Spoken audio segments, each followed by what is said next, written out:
Silakan masuk. Permisi Bu. Iya, monggo, silakan duduk. Oh iya.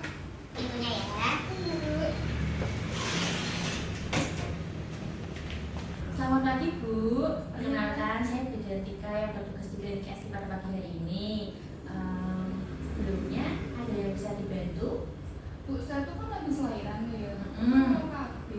Jadi aku tuh lahiran kemarin bulan Mei awal kecelakaan kayak gitu. Aku mau KB, tapi aku nggak mau naik suntik. Mertua aku tuh nyuruh suntik, tapi aku tuh takut kalau disuntik terus. Jadi, Ibu udah tahu belum? Udah tahu mau KB apa? Belum sih, belum tahu yang jangka panjang aja kali ya. Ada nggak sih KB kayak gitu? Ada.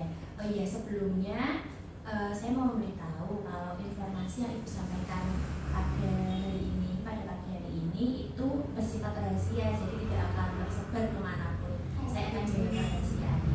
Jadi nanti mau disampaikan informasinya dengan jujur. Saya memberitahu. Sebelumnya ini bagus sekali Ibu sudah mau datang untuk konsultasi ke sini. Bapak ada ikut Bu?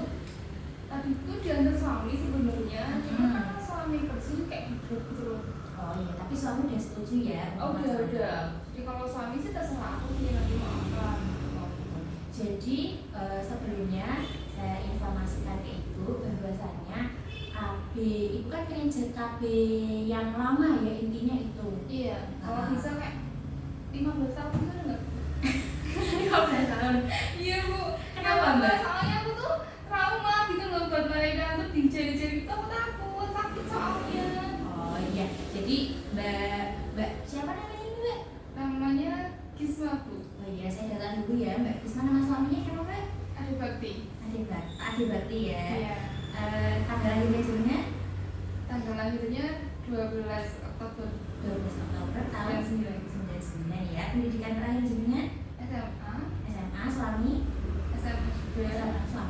Suami SMA juga ya. Pekerjaan jenengan Sekarang sih di rumah sih Bu. di rumah ya. Suami Di pabrik Bu. di pabrik ya. Alamatnya mana ini Bu? Alamatnya Karangmotor. Alamat ya. RT 9 RT 2 ya. Ada 9 ada 2. Putranya satu ini ya kemarin ya. Iya baru satu. Baru 40 hari ya berarti ya, setelah 40 ya. Iya. Sebelumnya belum pernah pakai KB ya. Belum pernah nggak tahu.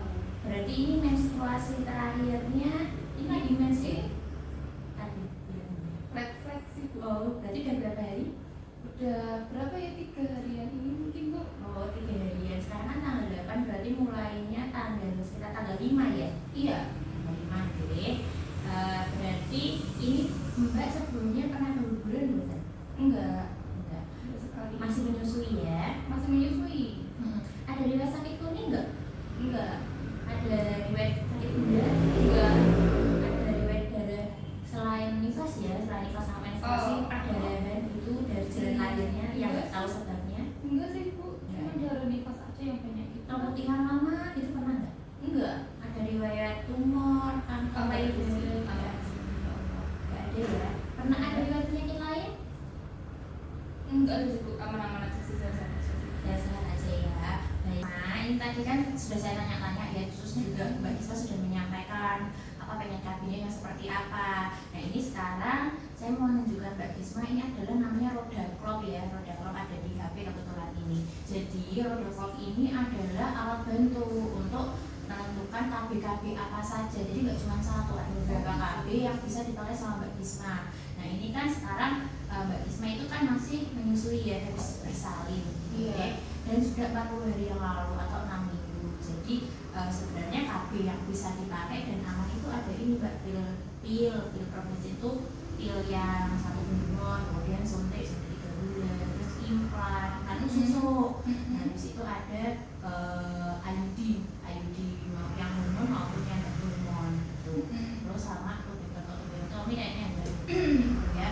Nah dari KB-KB ini itu kan Mbak pengen yang jangka panjang ya kan? Yang jangka panjang itu ada di implan atau IUD. Implan itu bisa dikenal susuk Mbak. Oh iya, tahu. Susuk yang di lengan itu. Itu jarum kan Bu, dimasukin? Bukan, itu bukan jarum. Jadi ada kayak karet Mbak, panjangnya segini. Kan jarum ya? Bukan. Dengar-dengarnya jarum ya? Iya, didulanya dimasakin jarum. Terus habis itu yang satunya lagi itu IUD itu atau spiral tuh loh mbak, yang dimasukin lewat jalan lain Aku itu. nggak mau deh kalau IUD, aku masih trauma dibuka-buka gitu loh. Oh masih trauma, iya. Jadi tadi kan pilihannya implan atau IUD.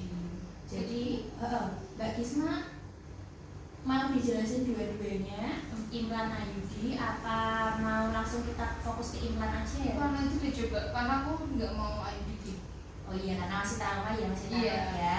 Baik. Nah, Mbak Gisma ini tadi kan Mbak Gisma kurang lebih sudah kita udah ngobrol-ngobrol ya, Mbak Gisma mau pakai KB apa. Nah, sekarang ini Mbak Gisma kan habis melahirkan ya. Jadi Iya. 40 hari yang lalu, sekitar selapan kan 40 hari yang lalu gitu ya. Berarti ini KB setelah melahirkan itu boleh dilakukan segera setelah nifasnya selesai gitu ya. Nah tadi kan Mbak Gisma sudah memilih buat pakai apa Mbak tadi Mbak? Pakai implan. Implan itu ya yang tadi susuk ya. Nah monggo sambil dilihat di sini Mbak. Jadi tadi kan betul Mbak Gisma tanya, implan itu jarum ya Bu yang masukkan ke dalam kulit, bukan jarum. Itu adalah batang yang lunak atau kapsul lunak. Jadi itu besarnya kecil Mbak segini. Nanti itu ditaruhnya di bawah kulit. Ya, dia nggak akan hancur, tenang aja, nggak akan hancur, masuk ke dalam bawah kulit nggak akan hancur kalau pasangnya benar. Nah, yang pasang itu harus bidan atau dokter. Ya, jadi nggak boleh ya pasang-pasang sendiri. Gitu. Iya. Nah, ini ada hormon progestin namanya. Nah, hormon progestin itu apa? Ada obat gitu ya? Iya, obat betul. Jadi nanti tuh kapsulnya itu tuh nggak menyerap hormon ke tubuhnya Mbak Gisma sedikit-sedikit. Jadi nggak usah khawatir. Nah ini efektifnya 3 sampai 5 tahun, tapi direkomendasikan 3 tahun saja. Gitu. Jadi harus tepat waktu ya? Iya, nanti ada jadwal kembalinya kok, tenang aja. Oke. Gitu ya. Kemudian nanti misalkan Mbak Gisma cocok banget nih pakai ini, masih pengen nunda lagi, nanti boleh diambil terus dipasang lagi. Kemudian nanti bisa karena ini hormon ya, jadinya bisa kesuburannya bisa kembali setelah beberapa waktu gitu. Nah ini kenapa sih Mbak kok bisa KB implan atau susuk ini bisa bikin nggak hamil gitu? Nggak Gisma tahu. tahu Mbak? Karena ada obatnya aja ya Mbak? Iya Mbak, iya betul ada obatnya itu. Jadi itu membuat apa ya, kayak lendirnya jenengan itu jadi menebalkan lendirnya vaginanya jenengan dan menghentikan ovulasi. Ovulasi itu kalau sperma ketemu sama ovum, nah itu terus habis itu kan nanti kalau ovulasi itu kan nanti hamil. Nah ini enggak, itu kan ditekan sama hormonnya itu tadi. Gitu. Biasanya tapi apa kelemahannya adalah mempengaruhi menstruasi enggak?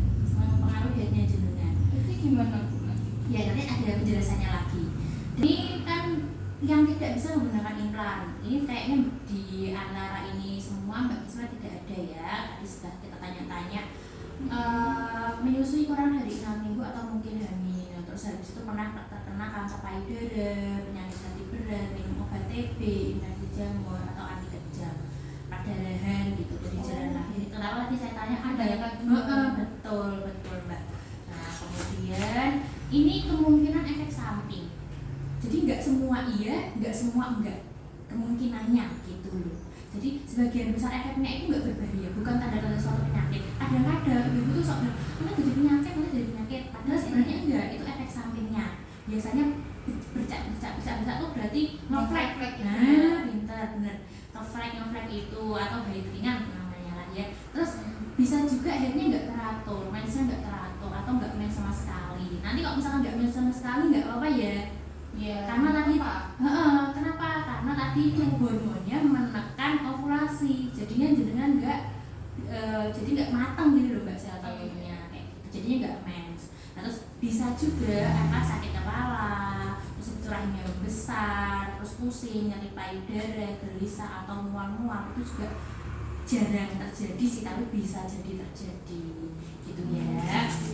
Nah nanti ini saya jelaskan masang dan mencabutnya. Biasanya masang tuh Mbak, kalau pasang baru kayak gini cepet Mbak, 5 menit paling lama, iya paling lama 10 menit lah pokoknya. Dan Bius kan Bu? oh iya jelas dibius ya, masa ada bius kasihan jenengan. Terus habis nanti dibius dulu ya, namanya bius lokal di bawah di tangan ini, dan nanti dipasang tadi alat implannya itu. Nah nanti berarti kan dikasih kartu Mbak kesini buat melakukan pencabutan itu ya sekitar 3 tahun gitu ya. Nanti habis itu ditutup, dikasih plester setelah dilakukan pemasangan itu tadi. Terus habis itu kalau misalkan bekas pasang implannya itu ada luka misalkan kayak gitu, segera kontrol Bapak gitu ya.